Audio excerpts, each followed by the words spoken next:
So I wanted to introduce a little trick on making little brass parts. You can get pretty close with just a printer and some labels.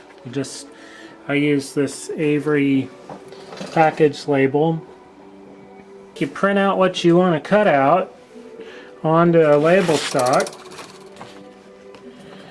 and then you check the dimension because your printer may have scaled it. So you want to print a dimension or check a dimension there. You go ahead, you stick the label on a piece of brass, and then you just cut at the lines. For the external lines, you use big shears.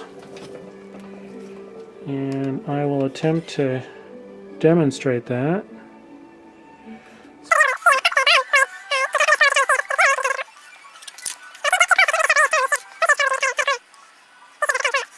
So then I've got this guy. I've cut fairly close to the outline. Then use this nibbling tool. These are about 10 bucks at Fry's, or I suppose you can order them online somewhere. Try to cut the metal more than your hands with it. But it's got this little movable punch and a little square die, so it cuts a little rectangular notch out. And you can just, nibble away until you get pretty close, but not all the way to the line. You can cut up to a flat line. You can't cut to a curved line with these. So I'm trying to cut as close to the line but not onto the line as possible.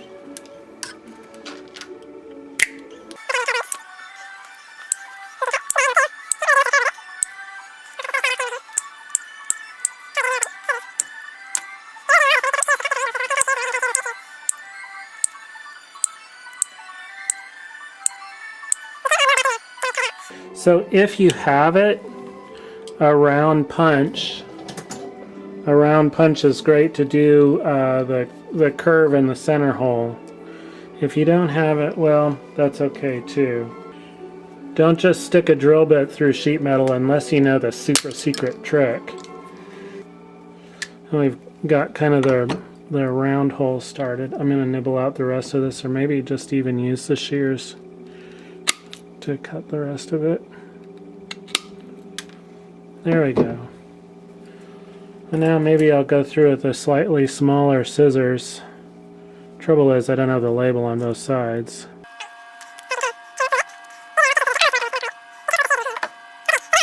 It kind of looks like what it's supposed to look like, but it's all kind of hairy.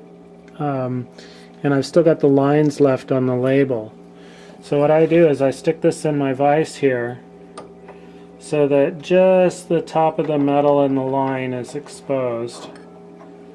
So I have a lot of support on that. Then I take a file. I like Nicholson files or Simmons files if you can get them. Try not to get really super cheap files. And I carefully go along this until you either hit the line or manage to split the line. I like to leave the line, at least part of the line, so I can see, what I've done. You can do external corners with the file.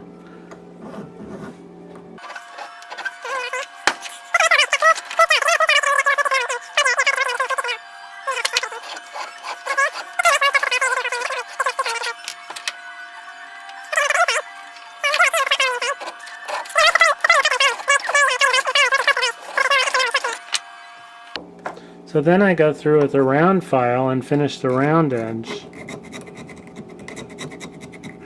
Some more support on that. Don't be afraid to turn it around and, experiment with other ways of clamping. So that's pretty close. I'm going to get down to this line with a flat file.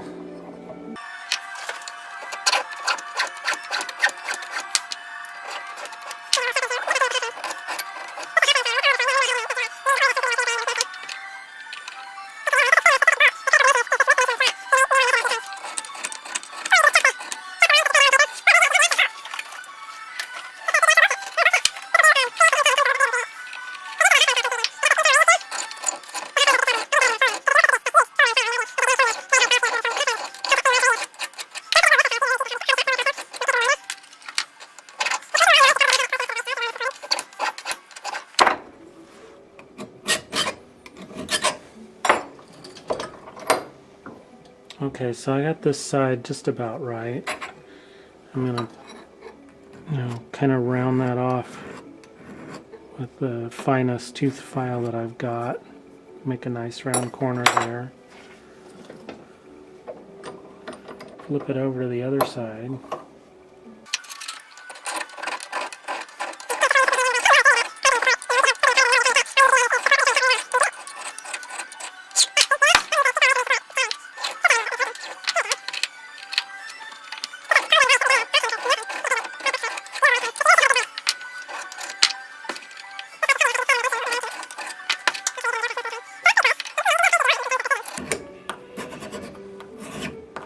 But we can stop there. I might want to round these edges. Sometimes it's easier to see how it really looks by looking at the back side. I'm just going to take and lightly round them so I don't have any sharp, nasty sharp edges. These inside ones are a little bit of a trick.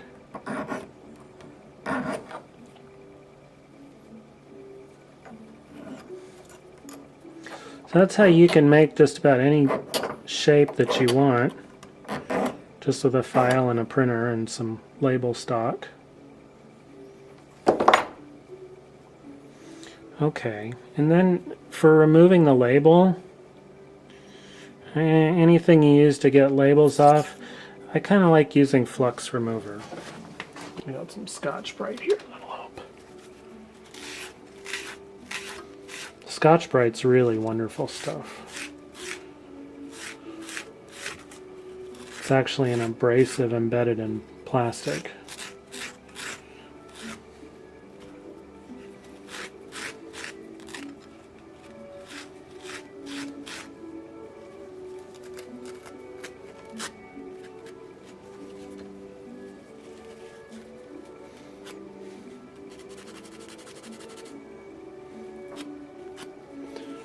So, there it is. Now for the bend in the back, you got to use flat nose pliers. I made these out of old lineman's pliers. Basically I just ground a sharp edge down so I can bend over 90 degrees. I grab like a 1/16 in there. It's kind of hard to see. You can also get a flat nose pliers from Rio Grande, probably other places too. Then you just fold this guy over.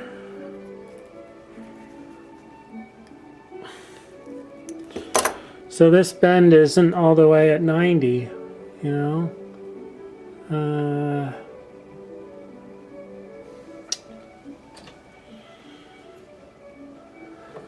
So you take and you compress it until it's about right. We use a shim and a press, but this will work. And there's that rolled over edge on it.